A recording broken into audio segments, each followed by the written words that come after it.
There's no doubt that Belgian-born designer Diane Von Furstenberg has risen to the highest ranks of fashion.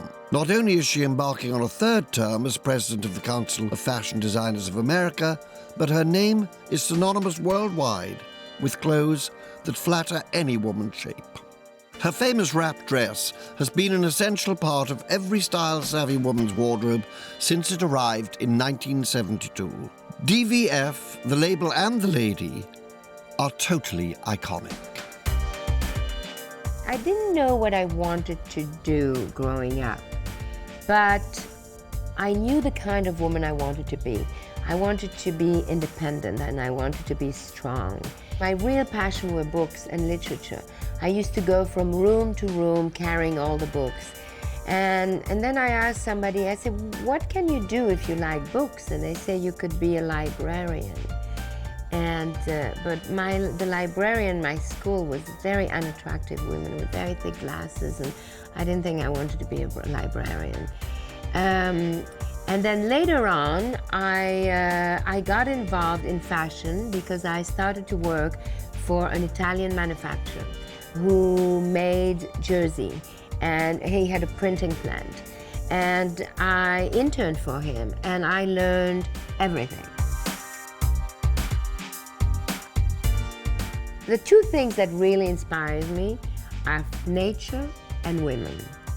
So from my inspiration to nature is my love for colors, shape, prints. All my ideas come from nature.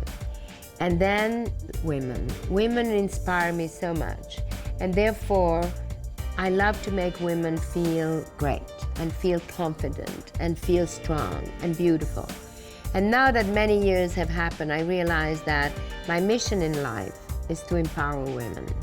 And I do it through fashion, to making them look good and sexy and beautiful. I do it through mentoring, talking to universities and things. And I do it through philanthropy. Well, I'm certainly not young anymore.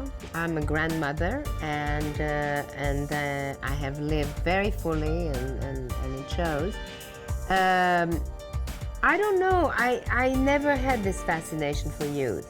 I have the fascination for life and energy and involvement, but youth, I mean, in terms of age, is really, I mean, clearly if you are not so young anymore, at least it means that you have lived, you know, and I personally have lived very fully, very intensely, so I can't fake it. And in the same way, I don't even like to fake it in my face. I mean, I know people look at me and say, why hasn't she done anything to her face? Somehow, I think I'd rather have what is the result of my life than something that I may not control. I think that, I think the fascination of youth is overrated. I mean, I think that what is much more important is the fascination of the woman, of her strength. And I have never met a woman who is not strong. The woman who wears my clothes, she's very with it, she's active, she's empowered, she's young, whether she's young in age or not, but mostly she is. In other words, she's young in attitude. She likes herself. My clothes don't overpower you. They are a part of who you are. They enhance who you are. They take your personality. For me, the thing that I like the most is having a variety of women wear the clothes, in each one in their own different way, whether you wear it with high heels and a string of pearls, or whether you wear it with piercing and combat boots. That's what I think, to me, is interesting. And sometimes I go downstairs in the shop and I go and see people, and you know, there's something, women go into the fitting room and they come back and they put the dress and something happened. It's like you turn on a switch, and that is very special. And that, to me, is the biggest satisfaction. The fall 2010 is it's very funny, because I wanted to do a masculine collection, because because it's the trend, and I very much, and I always joke, and I always said I wanted a man's life in a woman's body, so that's a little bit the idea of the collection.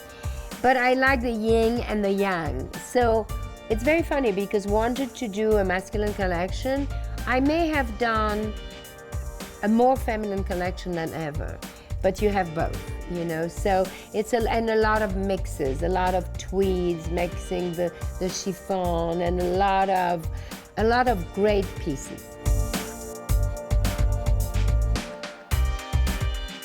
I did not really invent the wrap dress, because the wrap dress is one of the most fundamental shape. It's the kimono, it's the toga, it's a dress that has no buttons and no zipper. But what was different about my dress is that I did it in jersey. And therefore the body was, all of a sudden, the body was sculpted. It took the shape of the woman. And not only I did it on jersey, but I did it on prints, with prints that are very animal-like and make the woman feel very feline. And that was the dress. And how could I possibly know that it was going to be so successful, that it was going to put me on the cover of Newsweek at the age of 28, that I would sell millions of it the first time around? But that's one thing.